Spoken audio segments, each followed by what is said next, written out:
Let's speak now to Daniel Hegedüs, who's Regional Director for Central Europe at the German Marshall Fund of the United States. Daniel, thank you for being with us. We heard Caroline Levitt there saying that Steve Witkoff on his way to Russia, another example of American shuttle diplomacy. But is the problem with all of this that Europe seems to be sidelined and cut out of the whole process? Thank you for having me. Certainly, Europe is not part of the American shuttle diplomacy, but notwithstanding this, I would not underestimate the importance of the European role in these peace negotiations. I think the main difference between the two approaches is that the United States would like to achieve a peace agreement as soon as possible. And in full understanding with Kaja Kallas, I think that for that purpose, the White House is ready to exert pressure actually on the victim of this war, Ukraine, while the Europeans stand for a sustainable and potentially good peace that also takes into account the sovereignty of Ukraine and the geopolitical and security interests of both Kiev and actually the European continent. And I think as Europeans, this is the approach we need to follow.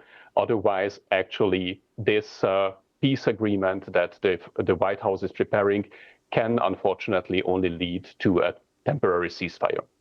There is a perception, or an accusation at least, that the United States and President Trump are soft on Russia during all of this, soft on President Putin. I mean, if that is the case, what does Europe need to do to stand up for Ukraine?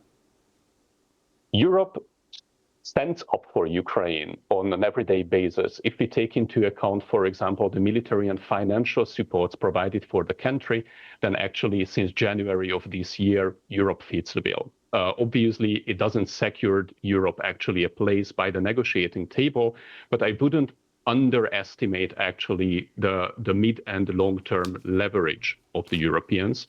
What we see here is actually an overestimation of the short-term US leverage. But if we take into account what happens if Europe is ready to provide a feasible financial framework for Ukraine to cover actually the state budget for 2026, then the Ukrainians can resist extortion efforts by the White House. They will be in a situation that they can continue actually the war.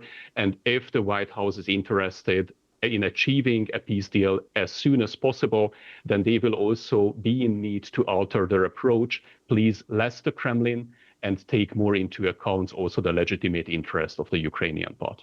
Well, speaking of the Kremlin, Steve Witkoff, Donald Trump's envoy, is on his way back there. He's had several trips to talk to Mr. Putin. Are you at all confident that that might bear any fruit?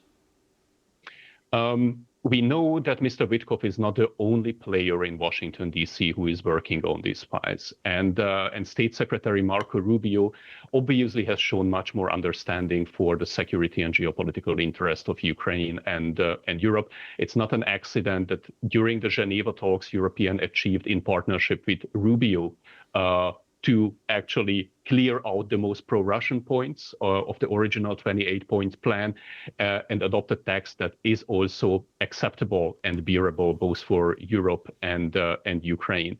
We might also assume that the leakage of the original 28 plan and also the recording which pointed out how, for example, Witkoff actually just translated the Russian points in this peace plan has something to do with this power clash in Washington, D.C., potentially between the State Department and those parts of the White House who show more understanding for the Russian interest than for the interest of the U.S. traditional allies. All right, Daniel Hegedüs, thank you very much for being with us on BBC News. Thank you for the opportunity.